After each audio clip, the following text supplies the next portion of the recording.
என்னோட பிரெக்னன்சி பீரியட்ல என்னோட ஃபேவரட் ஹாபி என்னன்னு பார்த்தீங்கன்னா, இந்த மாதிரி செடிக்கு டெய்லி தண்ணி ஊத்தி அதை பாதுகாக்கிறதும், டெய்லி ஒரு செடி ஏதாவது வச்சுட்டு அது எப்படி வருதுன்னு பார்க்கறதும், வீட்ல சும்மா இருக்க டப்பாக்கெல்லாம் பெயிண்ட் அடிக்கிறதும், வீட்டை சும்மாவே கிளீன் பண்ணிட்டு அதை அழகு பார்க்கறதும் எனக்கு ரொம்பவே பிடிச்சிருந்தது. நார்மலாவே இந்த மாதிரி வேலை பண்றது எல்லாருக்குமே பிடிக்கும். ஆனா அதை செய்யறதுக்கு டைம் யாருக்குமே கிடைக்காது. என்னோட பிரெக்னன்சி பீரியட் ஃபுல்லா எனக்கு நிறையவே டைம் கிடைச்சது. நான் ரெஸ்ட் எடுத்துட்டு மீதி இருக்க டைம் எல்லாம் இந்த மாதிரி ஏதாவது பண்ணிக்கிட்டு இருப்பேன்.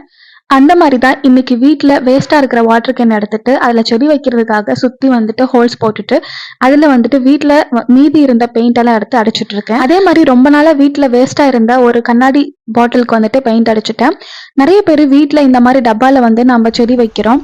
ஆனால் நிறைய பேருக்கு அதை எப்படி மெயின்டைன் பண்ணணும்னு தெரியல. நீங்கள் செடி வைக்கிறதுக்கு முன்னாடி இந்த மாதிரி டப்பாவில் ஃபுல்லாக சுற்றி ஹோல்ஸ் போட்டுருங்க. அப்போ தான் நீங்கள் ஊற்றுற தண்ணி வந்துட்டு அதுக்குள்ளே ஸ்ட்ரெயின் ஆகிட்டு செடி அழுகி போகாமல் வெளியே போகும். அதனால் வந்துட்டு இந்த மாதிரி ஹோல்ஸ் போட்டு வைக்கிறது ரொம்ப ரொம்ப இம்பார்ட்டன்ட்.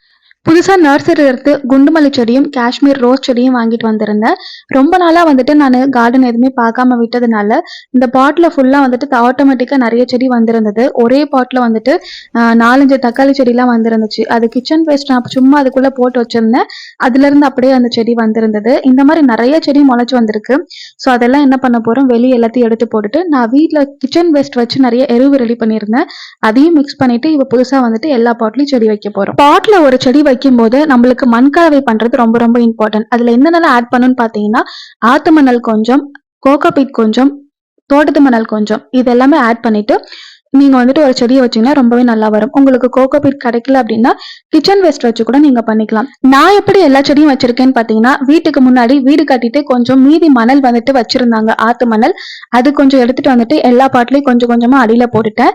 அதுக்கப்புறம் வீட்டுல வேர்க்கடலை தோலும், அப்புறமா கிச்சன் பேஸ்ட், அதுக்கப்புறம் நம்ம சாப்பிட்ற பழத்தோல், இது எல்லாமே சேர்த்து உரம் ரெடி பண்ணியிருந்தேன். அது வந்து எல்லாத்துலயுமே ஆட் பண்ணிட்டு அதுக்கப்புறம் தோட்டத்து மணல் வந்துட்டு கடையில வாங்கிட்டு வந்திருந்தேன். அதை வந்து ஆட் பண்ணிட்டு செடி எல்லாம் வச்சுட்டேன்.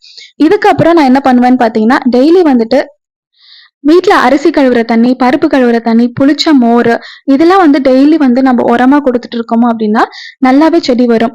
இந்த பாட்லாம் வச்சிருக்க இந்த ஸ்டாண்ட் வந்துட்டு நான் அமேசான்ல 600 ரூபாய்க்கு ஆர்டர் பண்ணியிருந்தேன். இது ரொம்பவே ஒர்த்தா இருக்கு எனக்கு. ஏன்னா இதுக்கு முன்னாடி இந்த பாட்லாம் கீழே வைக்கும் போது நிறைய அழுக்கா இருந்துச்சு. நம்ம ஊத்துற தண்ணி அங்கவே வந்துட்டு அப்படியே நின்றுட்டு இருந்தது. அதை கிளீன் பண்ணவும் ரொம்ப கஷ்டமா இருந்தது.